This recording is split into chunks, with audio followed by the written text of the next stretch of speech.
Halo sobat mantap yang baik budi dan baik hatinya. Di era ketika likes, followers, dan view lebih berharga dari moralitas, 4 influencer wanita mendapat undangan misterius ke sebuah pulau mewah. Gaji jutaan dolar menanti di pulau itu. Tapi siapa sangka di balik konten uhuy dan senyuman manis tersembunyi sebuah rencana yang sangat mengerikan. Di sini yang viral bukan lagi video, tapi kematoyan. Dan beginilah cerita lengkapnya cuy. Pemandangan indahnya pantai Santa Monica menjadi pembuka dalam film ini cuy.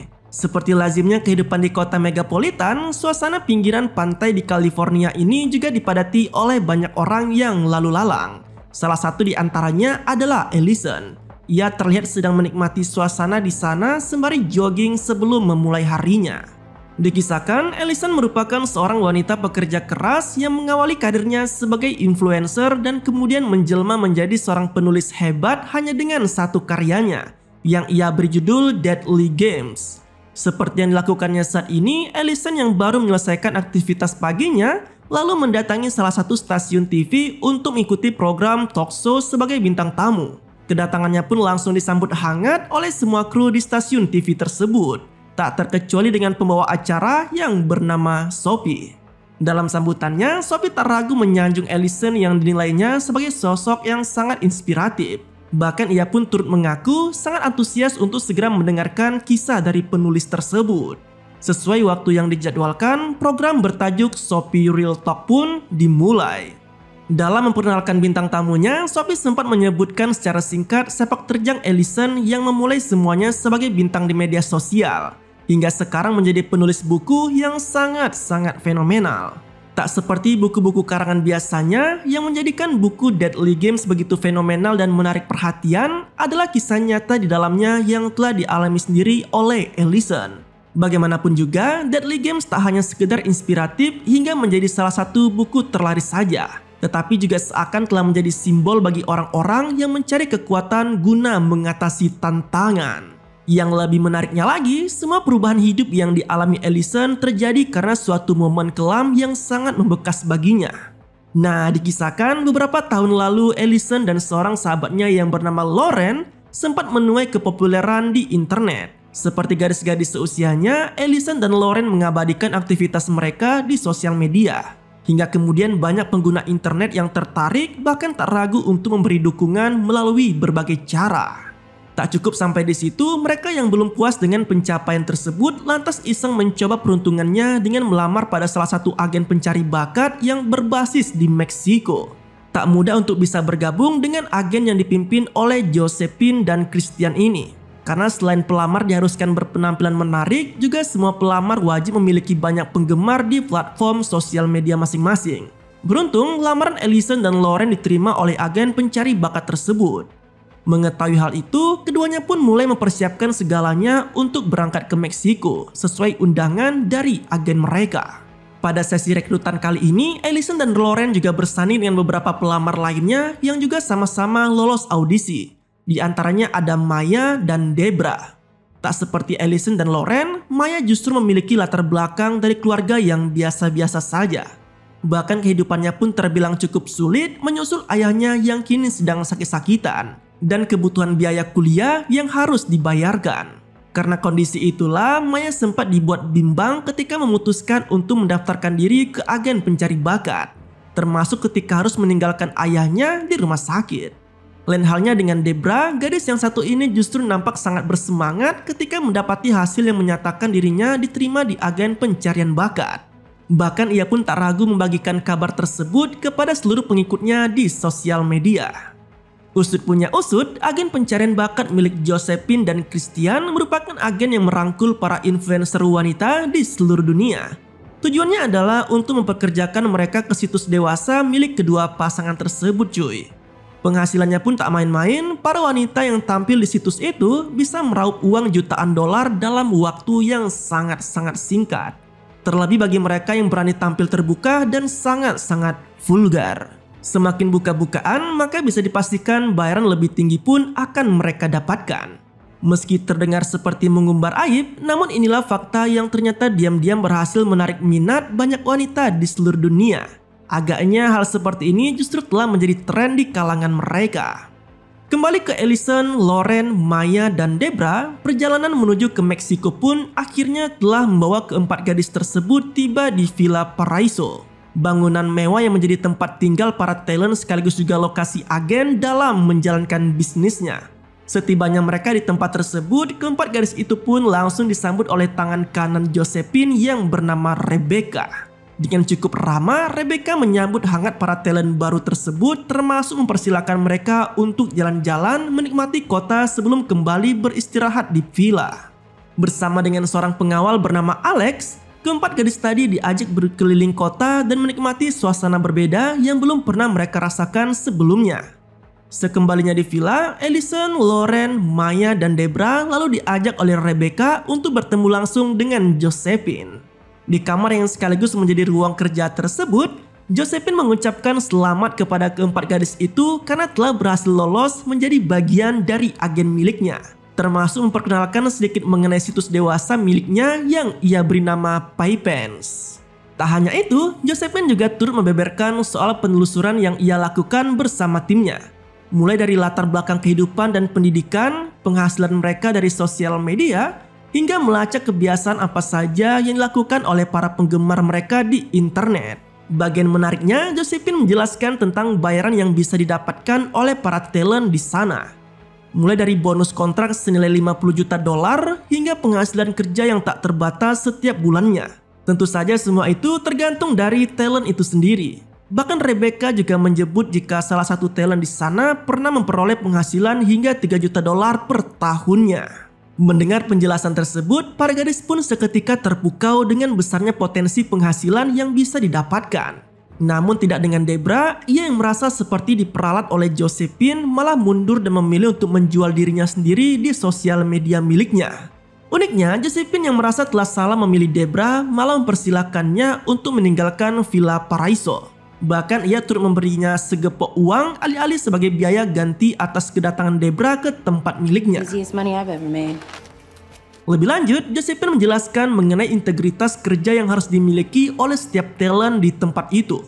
Tak terkecuali dengan bonus hingga $1 juta bagi siapa saja yang berhasil memperoleh jumlah pelanggan terbanyak setiap minggunya. Meski demikian, ia juga meminta para talent barunya tersebut untuk tidak menggunakan sosial media terlebih dahulu. Setidaknya hingga mereka benar-benar memulai pekerjaannya di PyPens.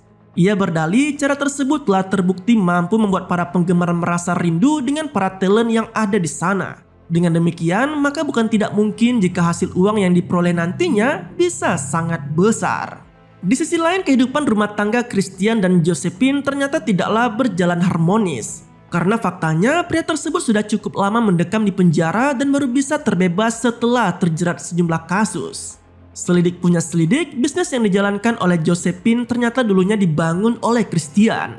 Namun karena suatu konflik, keduanya pun bertikai hingga berakhir dengan Christian yang dihukum ke penjara. Di hari kebebasannya, Christian yang belum rela bisnis dan seluruh hartanya diambil alih oleh Josephine lalu memutuskan untuk kembali ke Villa Paraiso. Namun bukan sambutan hangat yang ia dapat. Christian justru diperlakukan seperti orang asing oleh Josephine meski secara resmi mereka belum dinyatakan bercerai. Dalam momen itu, Christian mencoba meminta kembali harta miliknya, termasuk mengambil alih PyPens sebagaimana yang telah ia bangun selama ini. Namun permintaan tersebut langsung ditolak mentah-mentah oleh Josephine. Ia seakan tak rela jika semua pencapaian selama ini direbut oleh pria yang sudah tak disayanginya lagi. Karena alasan tersebut, ia pun akhirnya hanya memperbolehkan Christian untuk tinggal di ruang tamu. Setidaknya hingga kesepakatan di antara mereka terjadi. Perangai buruk yang ada dalam diri Josephine ternyata tak hanya ditampakkannya pada Christian saja. Karena faktanya hal itu juga ia lakukan pada semua talent yang ada di sana.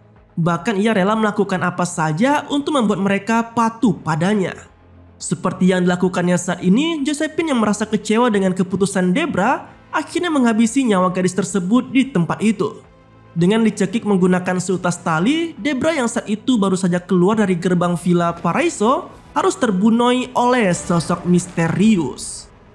Entah apa motif yang melatar belakanginya cuy. Namun yang jelas, Debra bukanlah satu-satunya talent yang meninggoy di Villa Paraiso. Karena ternyata sebelumnya sudah ada talent yang lebih dulu meregang nyawa dengan cara yang sama.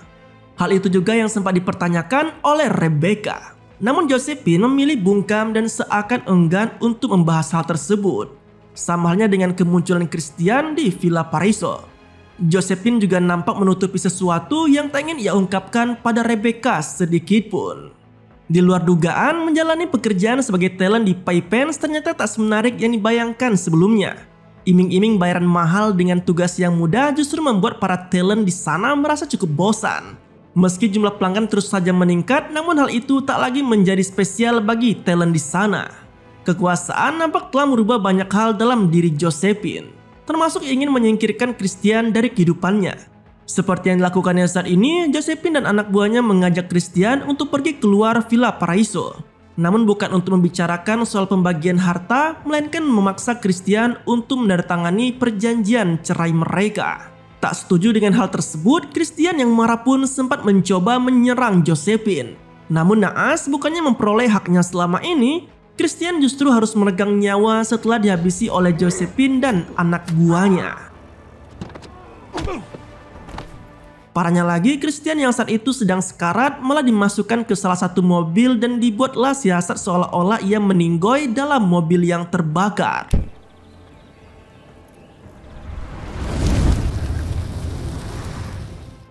Di sisi lain, pembunuhan yang terjadi di lingkungan Villa Paraiso rupanya tak hanya menyasar pada para talent dan Christian saja. Karena faktanya, semua anak buah Josephine pun turut meregang nyawa setelah diam-diam ditembak oleh sosok misterius. Menariknya, Ellison yang saat itu tengah berkeliling di area villa malah tak sengaja mendapati mayat para anak buah Josephine yang disembunyikan di ruangan jaga. Meski sempat syok dengan pemandangan di hadapannya, namun Ellison yang tak mau mati konyol lalu meraih pistol yang ada di sana dan kembali ke kamar untuk memperingatkan teman-temannya. Di waktu yang sama, perbedaan pemikiran antara Josephine dan Rebecca telah memicu cekcok di antara mereka. Bisnis lendir yang dijalani oleh Josephine ternyata telah dikotori oleh sejumlah aksi keji selama ini. Termasuk fakta yang baru terungkap di mana Christianlah sosok yang sempat diperintahkan oleh Josephine untuk menghabisi nyawa para talent di sana. Hal itulah yang membuat Rebecca langsung menjadi geram. Pasalnya, salah satu talent yang menjadi korban keberingasan Josephine rupanya adalah teman spesial dari Rebecca itu sendiri. Dengan kata lain, Rebecca yang memiliki ketertarikan dengan sesama jenis malah harus terpisah dari sosok yang dicintainya selama ini. Tak terima dengan kenyataan tersebut, Rebecca yang geram pun langsung menembak matoi Josephine saat itu juga. Dari sini juga seolah terungkap bahwa rupanya sosok misterius yang telah menghabisi para penjaga di villa tak lain dan tak bukan adalah Rebecca itu sendiri.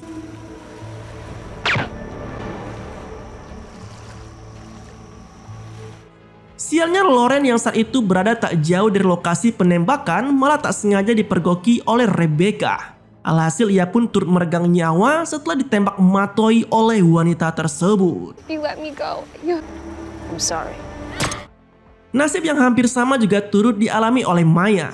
Ia yang kedapatan memergoki Rebecca di kamar Josephine harus tumbang setelah ditembak matoi oleh wanita itu.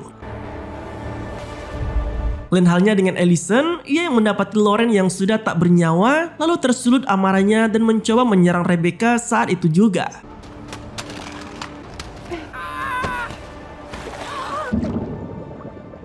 Beruntung meski ia hampir saja terbunuh, namun secara mengejutkan Maya yang sempat terluka tiba-tiba muncul dan ikut membantu Ellison dalam melawan Rebecca.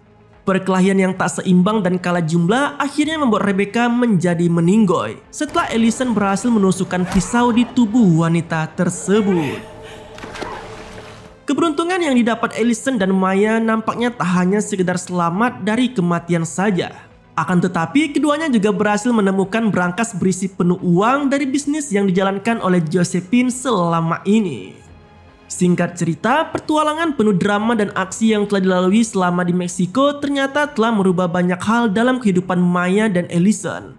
Maya kini sudah tidak perlu lagi memikirkan biaya kuliah dan pengobatan ayahnya. Bahkan ayahnya pun kini nampak sehat dan tinggal bersamanya di apartemen yang lebih layak. Sama halnya dengan Ellison, profesi lamanya sebagai influencer telah ia tinggalkan dan memilih untuk menjadi penulis dengan karya realis yang telah ia lalui sendiri saat berada di Meksiko.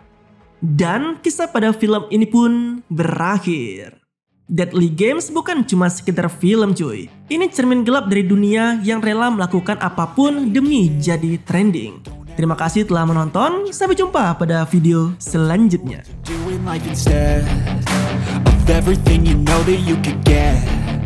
Don't let them guide your life towards regret. I'll fight for what I love with every breath.